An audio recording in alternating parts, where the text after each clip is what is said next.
Okay, good morning everyone. Today's topic is language choice in multilingual nations. This is the material for last week, so I will give some wrap up. Okay, so the things that we are going to talk about is your linguistic repertoire, diglossia, code switching, and for code mixing. Alright, how many languages do you speak? Last week you have already done the survey, right? I haven't summarized the result, but let's talk a bit about yours. If you take a look at the picture here, this is the picture of the Babel Tower. If you know the Babel Tower or Menara Babel, then this is the Babel Tower, the tower that symbolizes the multilingualism, that God created so many languages so that the people will not be able to communicate to each other, and they did not build the tower, and the people start to spread to many other places. Okay, so this is the beginning of multilingualism in the world. Alright. Okay, how do you choose your variety or code in a multilingual speech community?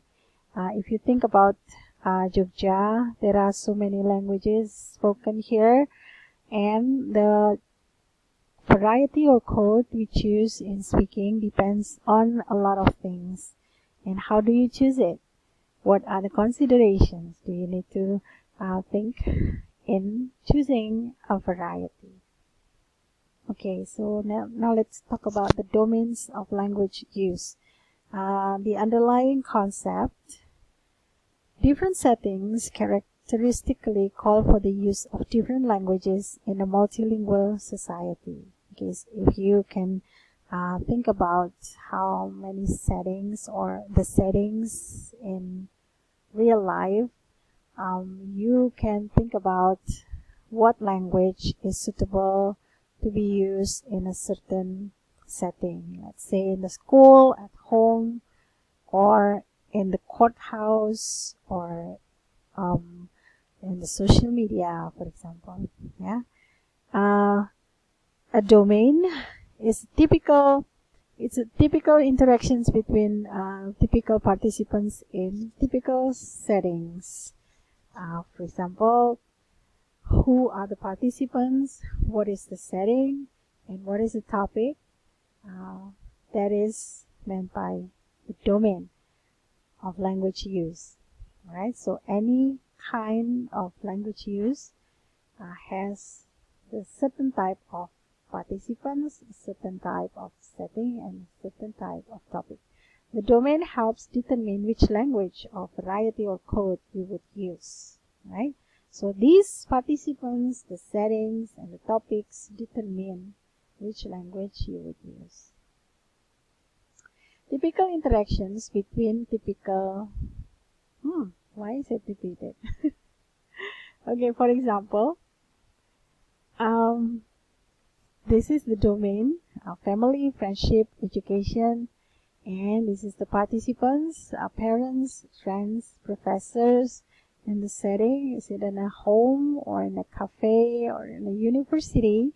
And this is the topic: planning a family party, or talking about weekend plans, or lecturing linguistics. Okay, let's see.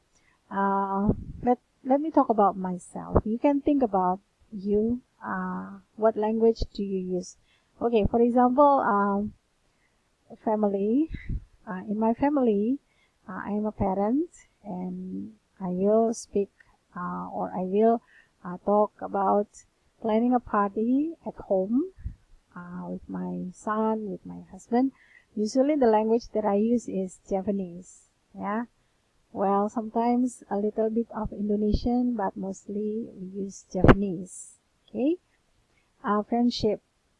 The second domain is friendship. The participants are among friends, and the setting is in a cafe, is in a certain cafe, maybe a coffee shop or something, and the topic is talking about weekend plans. All right, I'm going to talk about me again, and you think about what language you're going to use in the same situation like this.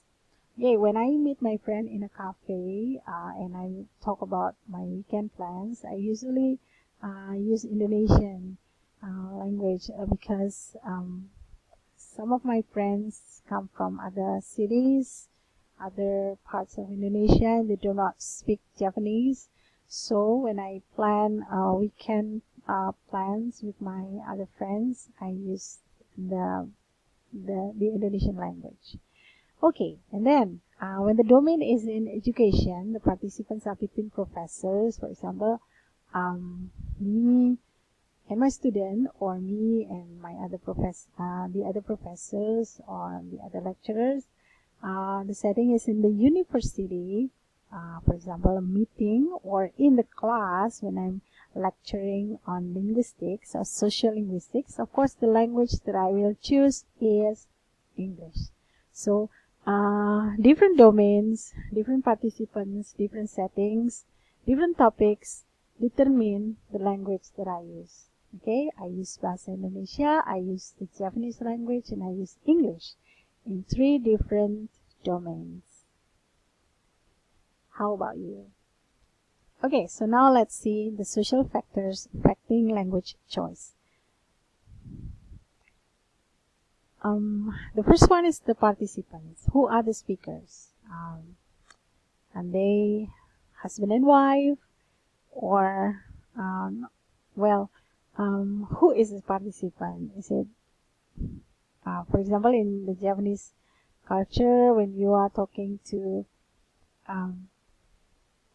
the older person, you have to use a different vocabulary, different honorifics, and different language level, like komo, madio, or ngoko. Yeah, those are the 3 levels of language formality. And then the setting. In what context is the language used? Is it used in the classroom?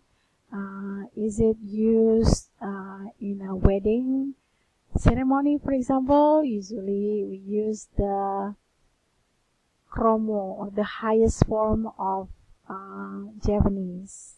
Yeah? And then the topic. What are the speakers talking about? If we talk about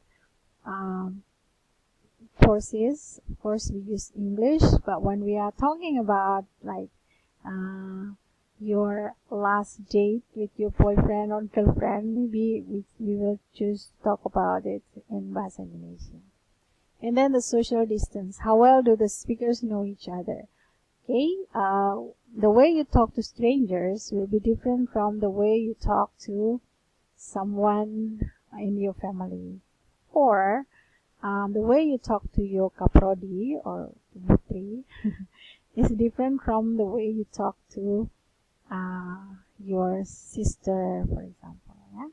And then the social status also.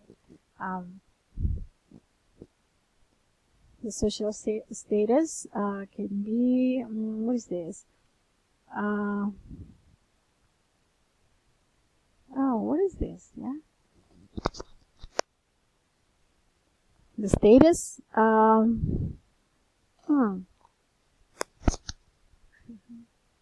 the social status is a bit redundant with the social roles and the social distance. Yeah. Basically, the different social status requires you to use different code or variety. It's a little bit like social distance and social roles. Yeah, it's somewhere in the middle. Let's say if you are talking to someone with the higher status, you tend to use different language from the one that you use to address someone with lower status. Yeah. And then the next one is social roles. For example, between teacher and student, there is a power relation. Teacher is usually more superior. more knowledgeable than students. So of course the way they talk is different. Like the teacher can say kamu, but student may not say kamu to the teacher, right? Just like father and son, usually we say bapak, jenengan, or maybe not anda ya, bapak, ayah, or papa, yeah. While the father can address the son using kamu udah mandi belum, something like that. And then the formality, the degree of formality between in or of a speech event can determine which language is chosen. And then the function, what is the language being used for? Okay, so the purpose or the function of the interaction also determines what is the language. Yeah. Okay, diglosia means that in a society there are high and low varieties. High means the the one that is used as a standard language. For example, Bahasa Indonesia has a high variety and has a low variety. High variety is the one that is used in education. Yeah, if you know bahasa yang benar, baku, standard language, it is called high variety. While low variety is something like Jakartan dialect, you know, like bahasa gaul Jakarta, yeah. They are used in among friends in the low level of society probably, but mostly it's used among friends for egalitarian relationship, yeah. But a high variety is used in academic setting. Okay, so high has prestige, is not used in daily conversation, and high and low are used in complementary situations. It means that you can use it interchangeably. Okay, for example, Latin, Arabic, and German, they have high and low. Yeah, okay. The attitudes, usually high variety is the norm. Like this is the ideal language to be used in the society. And when you speak that language, you gain more respect and it is considered as prestigious. Okay. And then low variety is below average. It is not very respected and not prestigious. So somebody who doesn't speak bahasa Indonesia yang baku dan benar, usually they are considered uneducated, yeah, not very respected, and it's not prestigious. Oops. Okay.